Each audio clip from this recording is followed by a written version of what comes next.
আজকে আমি তৈরি করব ভাপা পিঠা। তার জন্য আমি আগে এখানে চালের গুঁড়াটাকে রেডি করে নিচ্ছি।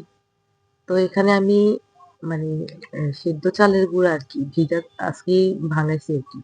ভিজা চালের গুঁড়া আরকি। তো সেখানে আমি একটু লবণ আর হচ্ছে পানি দিয়ে ভালোভাবে মিক্স করে নিছি আরকি।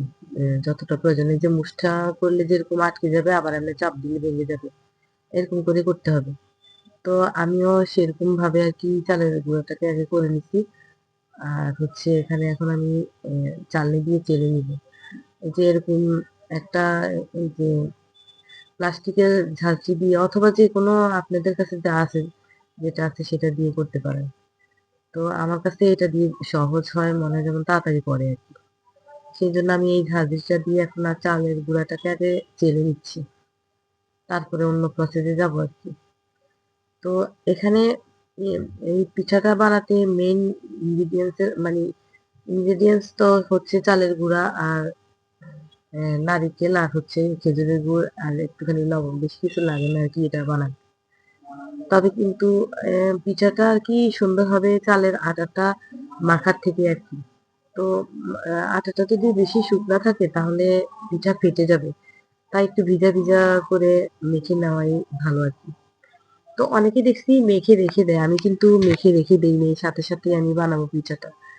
আর এই যে পিঠাটা বানানোর জন্য এরকম একটা ছাঁকনি এনেছি আরকি। যেকোনো ছোট বাটি দিয়েও হবে। যেটা থাকে সেটা দিয়ে হয়। তো আমি এখানে ১ম এ চালের গুঁড়া দিয়ে ভরে নিছি। তারপরে আমি এখানে কিছু খেজুরের গুড় দিয়ে দিচ্ছি। আর হচ্ছে বেশি করে নারিকেল কোড়া দিচ্ছি আরকি। তারপরে আমি আবারও একটু খেজুর গুড় দিয়ে দিব। এটা আসলে যার পছন্দ অনুযায়ী দিলেই হয়। কেউ একটু মিষ্টি বেশি খায়, কেউ কম খায়। সেই অনুসারে দিলে আরকি। আমার কাছে মনে হয় কি পিঠা যেহেতু খাবো মিষ্টি, নারিকেল ঠিকঠাক মতো না হলে আরকি ভালো লাগে না। তো আমি একটু বেশি করেই দিলাম। তো এই তো এভাবে আমি আস্তে করে একটু প্রেস করে নিলাম। বেশি জোরে চাপা যাবে না, মানে হালকা হাতে আরকি। তো এখন আমি পিঠাটাকে আরকি ভাপ দিয়ে নিব।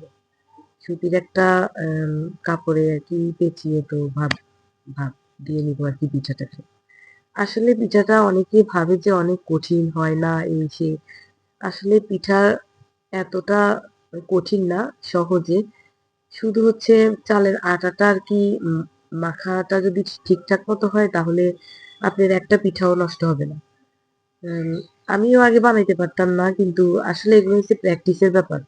যত বেশি বানাবেন তত আপনার বুঝে যাবেন যে আটাটা কিরকম করলে কিরকম হবে আরকি। এটা আমি এখানে ভাপে আগের থেকে আরকি পানিটা বলক নিয়ে আসছি। আর এই যে এরকম ভাবে আটা দিয়ে আরকি আমি সিল করে দিছিলাম আরকি। তো এখন আমি পিঠাটা দিয়ে দিছি। পিঠাটা দিয়ে আপনারা সাথে ওই পিঠার যে ছাঁচটা আছে না ওটা বের করে ফেলবেন। না হলে পিঠা ভেঙে যেতে পারে আরকি। ভাপে আরকি আঠায় লেগে থাকে তারপরে ওটা উঠানোর সময় ভেঙে যায়। তাই আমি সবসময় এভাবে তৈরি করি। একটা টোকা দিলে এটা পড়ে যায় এরপরে এটা বের করে ফেলি আরকি। তো এখন আমি আরো একটা পিঠা দেখাচ্ছি আরকি। এই যে একইভাবে আগে চালের গুঁড়া দিছি, তারপরে খেজুরের গুড় আর নারিকেল কোড়া বেশি করে দিলাম। আবার আরেকটা লেয়ার দিব খেজুরের গুড়ের। তারপর উপর দিয়ে চালের গুঁড়া দিয়ে আরকি হালকা প্রেস করে নিব। তো এই পিঠাটা আসলে হইতেও বেশি সময় লাগে না। অ্যা ২-১ মিনিটের ভিতরে হয়ে যায় আরকি। একেকটা পিঠা হইতে ৩ মিনিট লাগে না। এতক্ষণ সময় লাগবে না আরকি। পিঠার সাইজ অনুযায়ী আরকি পিঠা হবে আরকি। আমার এগুলা যে সাইজের এগুলা আমার ২-৩ মিনিটের ভিতরে মানে হয়ে গেছে আরকি। আর জানেন না নিজের হাতে বানানো পিঠা কি যে অসাধারণ লাগে আপনারা নিজেরা বানিয়ে খেয়ে দেখবেন। কারণ হচ্ছে এসব জিনিস ১ বার ২ বার তো খাওয়াই লাগে শীতের সময়। মানে এগুলা তো আমাদের ঐতিহ্য।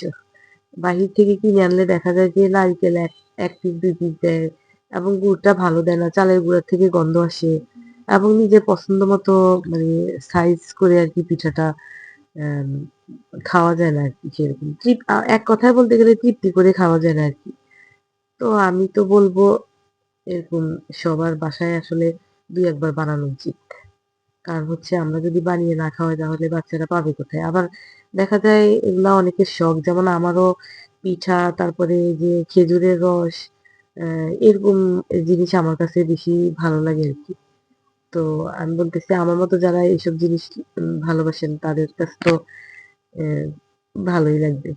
তো এই যে দেখেন আমার পিঠাটা কত সুন্দর হয়েছে, মানে একটুও ভাঙে নাই, কিছু হয় নাই। আহ, মানে একদম পারফেক্ট হয়েছে। এখন আমি ভেঙে দেখাবো ভিতরটা কেমন হয়েছে আর কি। এই যে দেখেন কত সুন্দর হয়েছে ভিতরটা। আসলে এগুলা হচ্ছে ভিতরে আপনি যতটা পছন্দ অনুযায়ী দিবেন আর কি, সেরকম হবে। এই যে দেখেন আমার পিঠাটা কত সুন্দর হয়েছে, খেতেও মজা হয়েছিল কিন্তু।